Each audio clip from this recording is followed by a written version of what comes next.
Hello and welcome back to the channel. The new HBO show is out, The Last of Us. Me and a special guest will be breaking it down, giving you our reactions, and just letting you know our general thoughts. Plus, if you stick around to the end, I will give you all the information for a special Last of Us giveaway where you can win some Last of Us goodies. But without further ado, let's jump into the conversation and let me introduce you to our guest. Welcome back to another episode, episode 2. This is titled Infected. What was your general thoughts of this episode, Ben? I really enjoyed it so much more than the first one. You know, in that last one, I said I struggled to see where they go from here. This is where I think they could lose me if it's all going to be jungle based. It gave me everything I wanted and more. I'm surprised that for some reason I thought you might, and we'll get to this later. There's a lot of like video game bullshit that goes on in this one, so I thought maybe you wouldn't like this one as much, but. Yeah, I mean... did you enjoy it? Yeah, I loved it. Okay, yeah, that's good. So we're on the same page. But let's jump into that cold open again. In 2003, 2 days prior to the events in Austin, authorities in Jakarta asked Dr. Ratna, a mycology professor, to examine the corpse of a woman who's recently killed after attacking her co-workers at a flower factory. It's a very long sentence.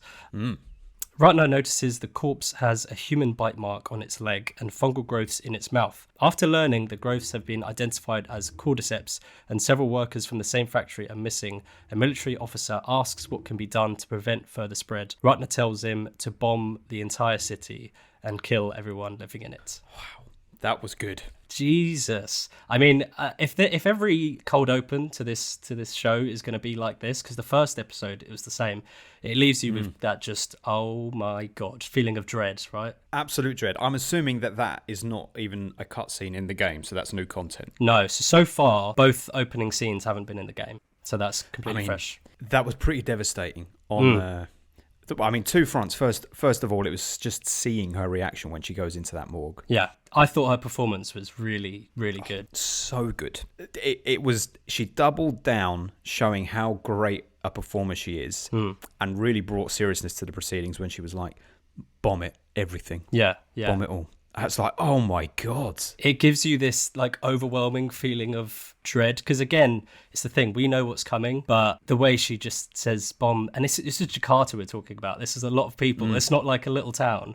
I mean, I don't know how many people are in Jakarta, but I'm assuming a lot of people. I'm assuming a lot. Yeah. And she's like, bomb it. Because as well, the camera's like slowly zooming in, tightening into a close up. And she delivers that line. And the other guy's face as well, the officer, and his look of like, oh my God.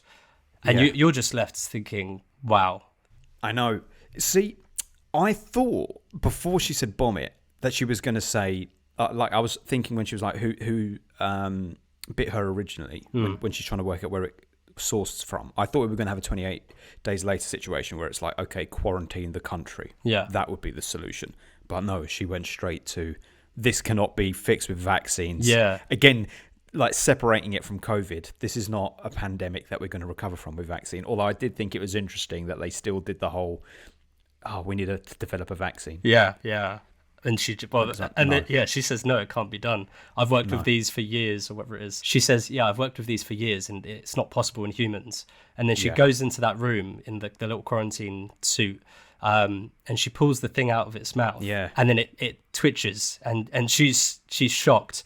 And again, it's all these little moments of realization that this is happening and oh my God, this is bad. And I also think it's working well for the TV show to have the infection or the contagion, whatever you want to call it, visualized in that way rather than spores. Because I know the spores probably works quite well in the game as you travel into different areas, but for a TV show, that is quite horrific. Not for the first time in this episode, the sight of that is in a really horrific setting. And also, on this cold opening, your theory from last week is further compounded, right? I know, yes. The whole flower theory. See, that would have gone completely over my head had you not said what you said in that last episode. Do you think you would have connected it back? Or you would have... No, not a chance. Not a chance. So this is interesting. It's definitely the reason, but are they going to explicitly say... this is what happened, or is it more like an Easter egg for us to be like, oh, that's why, that must be why, you know? Yeah, I don't know if they're going to go back and be like, oh, we didn't have the pancakes. Is Joel's going to have a line like that? I mean, I still don't know how they would link that with what happened on that like Judgment Day where everything went to pot? Because is it literally like who woke up that morning and had flour? Yeah, but I suppose we'll see. I look forward to seeing where they go with it, though. Me too. Brilliant opening, though. Mm-hmm. So we then have the title sequence, and we're back in 2023. Joel and Tess hold Ellie at gunpoint and demand to know why they were tasked with escorting her. Ellie reveals that the Fireflies have an established secret camp out west with doctors working on a vaccine to prevent infection, and her DNA may be the key. Tess, still sceptical of Ellie's immunity, convinces Joel to follow through with their original arrangement, as the Fireflies will still give them supplies. I really liked this interaction, actually, and this is what I was divided on Bella Ramsey's performance in the first episode. I was here for it, but I wasn't 100% sold. And I think it's interesting because you mentioned the lady who plays Marlene wasn't great for you, and that was basically Ellie's scene partner for those, or Bella Ramsey's scene partner. But here, when she's acting off of Joel and Tess, I thought it was really good. I really liked the dynamic. What did you think about it? Yeah, I really liked the dynamic. I liked that just from here on out to the end of the episode, the focus is on that weird family dynamic of the three of them. I always prefer when a story goes a bit more into it. And of course, with a pilot on any episode, you need to expand the world slightly and then you start drilling down. So the extended time we got with them was great. It reinforced how Joel felt about Ellie in this situation. It showed Tess as being that middling person, but it wasn't like there was no naivety to Tess's approach. It was more a case of we need some hope. And I think it was in this scene where Joel was being super negative, or maybe it was later, and Tess said this great line. She said to him, I can't remember the line exactly, but there was this great line which I thought, I need to take that to heart as well, because it's easy to look at the negative in a situation. It's when he's basically dismissing the idea that she could contribute to a vaccine. We've heard this thing before. And Tess said, why don't you just look at this as hope or something like that. I can't remember the line exactly, but it made me feel like Tess is really the strength in that group at that moment in time. Yeah, definitely. Because Joel is a powerhouse, and it's not to say Tess isn't capable, because she shows later that she can, kill clickers and stuff. But I think Tess is really the one who has the emotional maturity to kind of deal with what's happened, whereas Joel's way of dealing with it is to shut off and guard himself from any emotion. So I think Tess is very vital here. But what I saw someone mention on Twitter, and I thought it was very true, there isn't like a sense of cruelty to Joel's indifference to Ellie. He's obviously very short with her, but there's never like a vindictiveness, if that's the word, or evilness to it. It's more just, Joel is indifferent. And it also comes across as a bit of a defense mechanism from him, because him being around her is a reminder of his daughter and what happened there. Yeah. And the more time he spends with this girl, the more conflicting emotions must arise in him, because one, he's her protector in this situation and he knows what happened last time. And the longer he spends with her, the more he's going to connect to her, which he doesn't want to do because of what happened with Sarah. I like that Ellie is challenging to him, though. Rather than this sweet girl that, why doesn't Joel just like her? I like that she's stand up. She is like a teenager. She's a teenager in a believable sense. That's one note I made, and again, this is why I really liked Ellie in this episode. It's not that she doesn't fully understand the dangers of the world, but it was that scene later where she's in the water and she's like, oh, this is gross, and then she plays and at the check-in counter, and she's like, she's being a kid in this very horrific sort of situation. But I love that. She grew up in this world, so that's all she knows. So for her, it's just the way things are, and she's still a kid. I really liked that. And one line I really liked as well, which I thought summed up Joel and Ellie's relationship at this point. It was like, she goes, "Fuck you, I didn't ask for this," and he goes, "Neither did I." And it's kind of like they're both challenging each other. Reluctant partners. Exactly. It's a classic thing in film and TV. Reluctant partners, people forced together for a common goal. That's very true, yeah. As the group make their way towards the Massachusetts State House, Tess discovers a large pack of infected blocking the route she planned to use, explaining to Ellie that the fungi can sense uninfected humans across long distances and draw its host towards them. Tess suggests going through a museum instead. Inside the museum, a roof cave-in attracts two clickers. A fight to survive ensues as Ellie is bitten once more, but Joel and Tess eventually kill them. Right, so we're in the museum now, and we've met the clickers. What was your impression of the clickers? Let me tell you this. Go on. I watched this episode with my overhead headphones on, and the sound experience was incredible. The sound design on that, as well as the set design, which was fantastic from beginning to finish, that accompanying the tension of the silence of that museum scene, when even a crunch on the floor could have meant life or death, and then the arrival of the clickers was stunning, like absolutely first rate. So impactful, and completely dispelled any worries I had about the idea of this being some sort of like zombie show, because I told you in the last episode how I sort of felt about them. This presented a different threat, a fast-moving, erratic, very, very unnerving threat. And I thought they executed it perfectly. Yeah, that was my takeaway. One of my notes is just sound design in all caps. Because it's an interesting way to go with it, and it's the same as the game. But obviously, the clickers, they can't see; they use echolocation to find their targets or whatever. There's that moment where Joel's leaning against a pillar, quite a long take. The camera slowly zooms in on him to a close up, and everything kind of goes quiet, and you just hear the tick, tick, tick, tick, tick, click, click, click. And you don't even, because you're so close on Joel, you don't even know where this clicker is. And it's kind of slowly pans to the left, revealing it's like kind of just next to Joel. It's it is terrifying. But Joel, in that moment, because he's obviously dealt with them before, he's kind of just like, he knows what he's doing. He's calm and surviving. But it was incredible. And that when the clicker first like roars towards the camera and you see them, just incredible. I did think they did a good job of not showing them too much, because I thought the design of them were all really good, but you could tell it wasn't like movie budget level. No, of course. But they dealt with it so well, I think, like not showing too much. There was a lot of out of focus in the background, and like great performance from the actors doing it. I'm glad you said that. Exactly. The performance, because that could have been really hokey if you just Carson say, we're not going to see your face in this. You don't need to emote, just move your body in a strange way. It really felt like the footage that I'd seen from the games, the way that they were moving. And all of that, the choreography of that scene where they were moving around the different displays in silence, the tension of it was absolutely unreal. And at that point, like, a rational part of you says, well, none of these guys are going to die right now.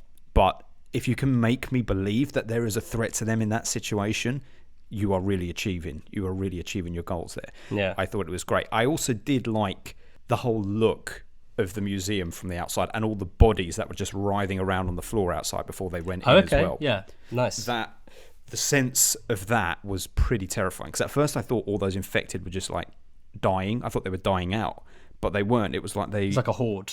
Yeah, it's like a nest, right? It's like a wasp's nest in a way. They're all gathered and huddled, and the minute one of those roots or whatever it is gets stepped on, they just snap into action. Christ. And that's terrifying. The thing, they've obviously illustrated that now, so for the future it's because I was watching some of the scenes like, oh my god, where are you stepping? Like, what if you step on something? I was getting really nervous about it. I would not be able to walk anywhere. No, I wouldn't. I would just stand still. Yeah, you'd have to do one step at a time, like look at each footstep. Yeah. What did you make? Because do you know what's actually interesting? This episode was directed by Neil Druckmann, who is the guy who directed the video game.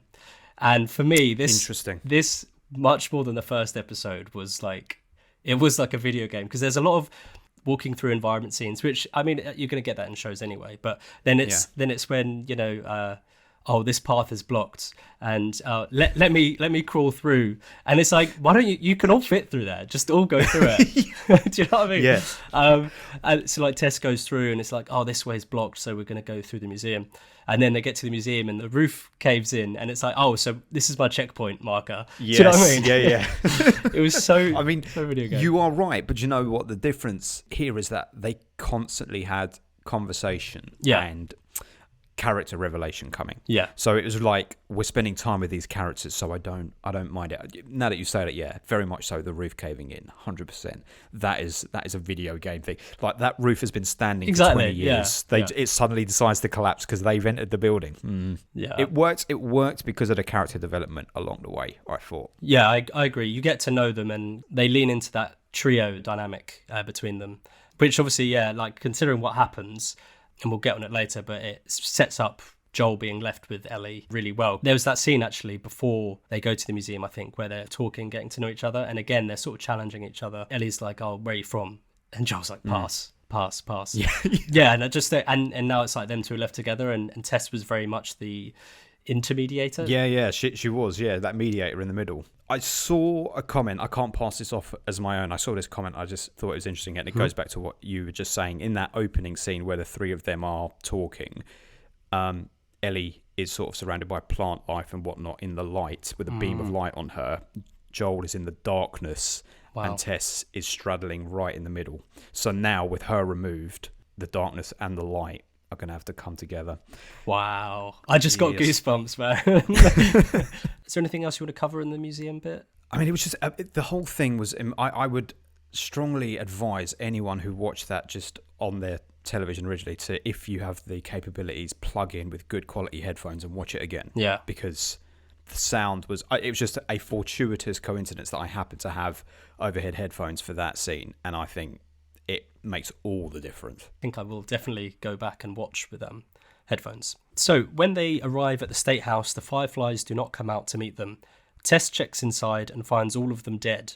She then tries to find clues as to where to go next, but Joel tells her the job is finished. Tess cannot go back though, revealing a bite mark on her neck, much worse than Ellie's. I know. So Ellie really is immune? ? Joel shoots an infected Firefly nearby who tries to attack them, revealing their location to the other infected hosts in the city. Tess tells Joel to take Ellie to fellow smugglers Bill and Frank, since they will be able to help. She covers the room with gasoline and grenades as Joel and Ellie leave. An infected man begins the process of converting Tess as she attempts to ignite the building. Joel and Ellie watch as the State House explodes. What a finale. They were all great in this, but Tess, Anna Torv, her performance, wow, yeah, she really stole the show in this ending, I thought. Oh, this is where me having ignorance of the game came into play, because I was not expecting her to really? go. Right. So that's it. That must be nice for you.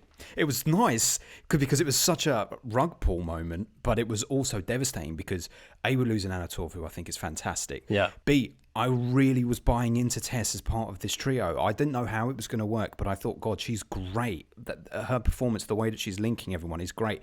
And that sacrifice was, I was emotional, man. You talk about tears when you watch stuff. I had tears there. I was feeling it. I didn't cry, but they were there. Yeah. It was very moving. It was. And one line I particularly loved. Tess says, I didn't do this, I didn't do that. I didn't ask you to feel how I feel, when she's trying to get Joel to take Ellie. And it's like, this, again, further illustrates Joel just guarding off any possible emotion he might have. Because there obviously was some sort of connection, and maybe Tess did like him. But what I love is that's the only line. That's all the context we get. And it leaves you open to, what happened? What was their history together? I just thought that was a really beautiful moment. And yeah, Tess is like she's kind of just not breaking down, but she's like pleading at this point. Another line she says, to set everything right, all the shit we did. And again, it's adds so much weight to their history. It's like interesting. What does that mean? Earlier in the episode, she says to Ellie, "We're not good people. We're bad people," and it just kind of shows, these guys have probably done some shit. And Tess is like, Joel, if you owe me anything, you owe me this. It's yours to make something of a life.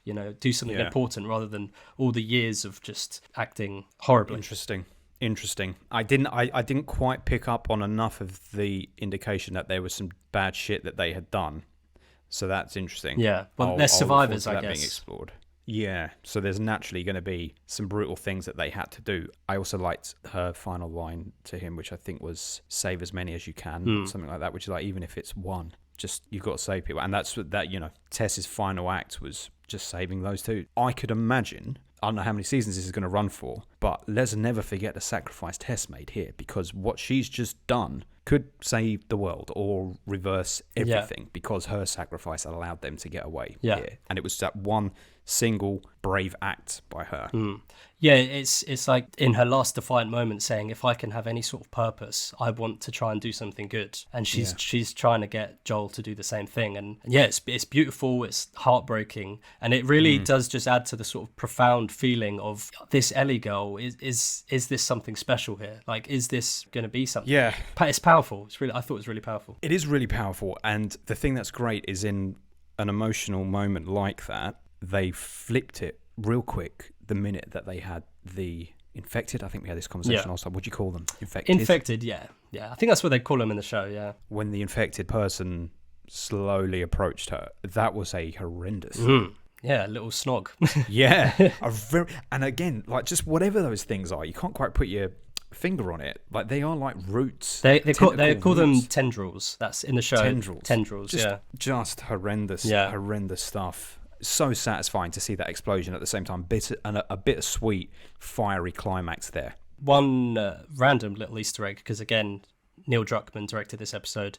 The lighter that she uses, you probably won't care about this, but the lighter she uses is the lighter from Uncharted 4. It's the one Nathan Drake's brother has. And Nathan Drake's brother is played by Troy, who plays Joel in the game. So it's a weird little Easter egg, but I quite enjoyed that. That is so specific. I love the Uncharted games. Okay, right. I didn't realise. I would never have made that connection in a million years. No, I saw it on Instagram after on, because I follow Troy Baker, and I saw it. I was like, oh, okay, that's cool. Jesus, the guy who plays Nathan Drake plays Joel. No. He plays Nathan Drake's brother in Uncharted 4. Oh, right. Okay. Yeah. Right. Yeah. Okay. Wow. Great ending. And my last note was after the explosion, Joel doesn't say anything to Ellie. He just walks off. He didn't even say goodbye to Tess, by the way. He kind of the performance is great because he's holding it all in for dear life, but he does not say a word. And at the end, after the explosion, they both look back and Joel just walks on and leaves Ellie. And Ellie's left there like, well, Jesus, I guess we're going then. Like, it's almost like whatever it was that Tess said in that final moment suddenly made him snap and go, right, yeah, survival, bang, let's go.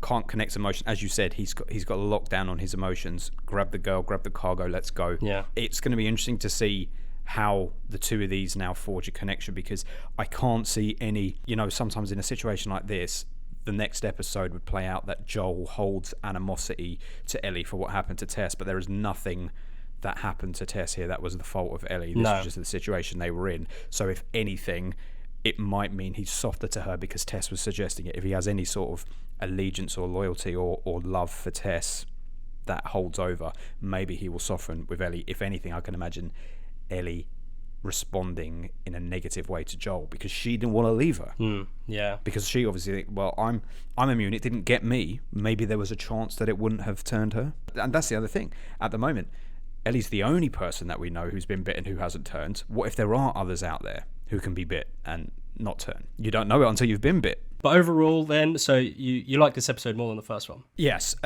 stunning. If the first one had a lower rating, this is 10 out of 10. I'm so excited for where this goes now. You've got your hooks in me with this one, very much so. Yeah, I agree. I think I loved the first one. I'd probably give this one a 9 still. I don't know if I'd quite go to 10. Right. I thought some of the video gamey sort of stuff just took me out of it, but otherwise I loved it. Do you think the video game aesthetic is going to disappear as we get further along into the show? Like the first few episodes are almost there to as a sort of nostalgia reminder for the gamers, and then they're going to carve their own identity? I don't think so, because they're following the game so closely.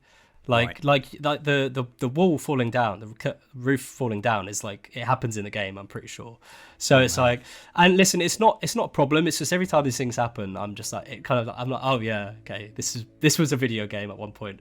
But it's not. I'm not bothered really. So for you now, you could almost imagine what the next hour of this show looks like based on what happens next in the game. Yeah. I mean, I know exactly. I feel like I know exactly what's going to happen. It is interesting. But interesting. Even though I know, I'm still loving it, and I still get that special feeling, like I said earlier, like maybe Ellie's something special. I'm still getting that wow factor and the feeling of dread, in those opening scenes. Yeah. I'm still in. So. Well, look, that speaks to its quality. You know what's going to happen. I don't know what's going to happen, and we're both excited for what comes next. Yeah. Oh, mate. You can't get a better endorsement than that. No, you can't. What a great way to experience listening to this show, to this podcast. But yeah, okay, I think we should end it there. We started the giveaway last episode, and we've had one entry so far. So excellent. So at the moment, there's one winner. There's a winner. But I'll give you all the info for the giveaway now. And thanks, Ben. We'll see you next week. Thank you, man. Look forward to it. See you then. So all the information for the giveaway is on screen now. It's really simple, guys. All you have to do is follow 3 accounts on Instagram. That's Francis Films YT, Filmbusters Ben, and Filmbusters Pod. So that's my account, Ben's account, and then the Filmbusters podcast account, which is the podcast Ben is on and that I've been a guest on a few times. They're good guys, so they deserve it. And then all you have to do is subscribe to Francis Films on YouTube, and that, of course, is where you are right now. So it's quite easy to just go and subscribe. And for all of this, you can win The Last of Us Part 1 remastered on PS5 and a PlayStation Store gift card, so it's quite a good prize, guys. I will announce the winner after the season finale. Good luck, everyone, and again, thanks for watching so much. I'll catch you next time.